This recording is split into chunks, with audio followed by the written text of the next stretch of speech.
ख्रीस्त में मेरे प्यारे भाइयों बहनों, आज हमारा पवित्र कलीसिया 7वां सामान्य सप्ताह में प्रवेश करती है और आज के सभी पाठें धर्म और धार्मिकता, बात और व्यवहार, कर्म और पुण्य के बारे में हमें सोचने के लिए कलीसिया हमें निमंत्रण देती है। धर्म वह है जिसमें धार्मिकता हो, अच्छे कर्म हो, सुविचार हो, पुण्य हो, परोपकार हो, प्रायश्चित हो, परमात्मा हो, भलाई हो, जीवन की हर खुशियां हो। इस दुनिया के सोच, कर्म, व्यवहार से अलग होना चाहिए। इसलिए अलग होना चाहिए कि मनुष्य दो तत्वों से बना है, शरीर और आत्मा। शरीर की वासना एवं उसके अधीन से परे होकर आत्मा पर निर्मित होना चाहिए।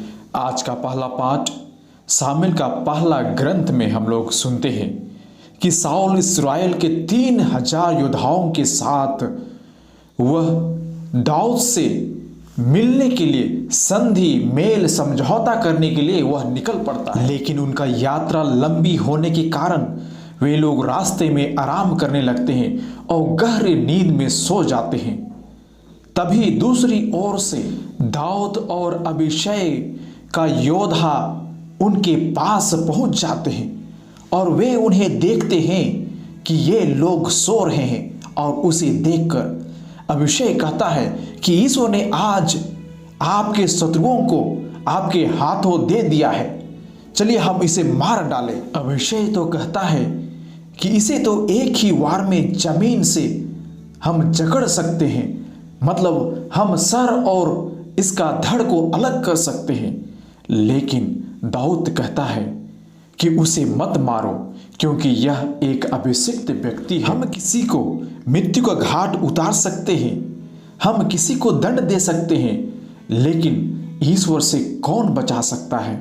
और इसलिए हम देखते हैं कि दाऊद धार्मिकता एवं ईमानदारी से काम करता है और ईश्वर का अभिषिक्त व्यक्ति को आदर सम्मान देता है। मैं याद करता हूं कि एक बार हम सभी जीप में कहीं दूर जा रहे थे और हमारे जो ड्राइवर थे वह स्पीड से जा रहा था, लेकिन बीच में अचानक किसी गांव के बीच से एक सुअर गुजर रहा था और वह ब्रेक की जगह में उन्होंने और स्पीड से जाकर उसे मार डाला और उन्होंने गाड़ी रोकी और उसे अपने जीप पर अंदर करने लगा। तब उसे लोगों ने कहा कि अरे आप यह क्या कर रहे हो? और उस व्यक्ति ने कहा कि अरे ये तो ईश्वर ने दिया है। और वह व्यक्ति का कहना था कि जो हमारे रास्ते पर आता है वह ईश्वर का योजना है, वह यह नहीं देखता कि हम जो कर रहे हैं वह गलत है। और वैसे ही आज के पहले पाठ में हम सभी देखते हैं कि राजा दाऊद को पता था कि यह व्यक्ति सो रहा है, हम इसे मार सकते हैं, लेकिन वह व्यक्ति अभिषिक्त है, वह गलत है, हम किसी की हत्या नहीं कर सकते हैं। और इसलिए वह व्यक्ति अपनी धार्मिकता एवं ईमानदारी से वह अपना काम करता है। आज के दूसरे पाठ में संत पौलुस कुरिन्थियों के नाम पहला पत्र में वे लोगों को बताते हैं कि मनुष्य का सृजन उद्गम दो मनुष्यों से हुआ है और पहला मनुष्य आदम था जिसे ईश्वर ने रचा था और ईश्वर ने मिट्टी से उस मनुष्य का निर्माण किया। और दूसरा मनुष्य जो आदम का जीवनदायक आत्मा माना जाता है और वह है हमारे प्रभु यीशु मसीह, जो पहले से वह सृजन हो चुका था, लेकिन उन्होंने हमारे बीच में आकर मुक्तिदाता बन गया, वह उद्धारक बन गया। और उसी चीज़ों को, दोनों व्यक्तियों को यहाँ पर तुलना की गई है कि दोनों एक समान थे, दोनों एक दूसरे के प्रतिरूप दिखते हैं। और उसी मतलब से हम सभी मनुष्य ईश्वर के समान हैं और ईश्वर हमारे समान है। और इसलिए हम सभी मनुष्य एक हैं। हम में से कोई भी व्यक्ति एक दूसरे से हम दुश्मनी नहीं कर सकते हैं, हम एक दूसरे को नकार नहीं सकते हैं। और इसलिए आज के सुसमाचार में हम लोग सुनते हैं कि अपने शत्रुओं से प्रेम करो और अपने बैरों से उनकी भलाई करो। आप उन्हें शाप नहीं दो, लेकिन आप उन्हें आशीर्वाद दो। आप उनसे दुर्व्यवहार ना करो, लेकिन उनके लिए आप प्रार्थना करो।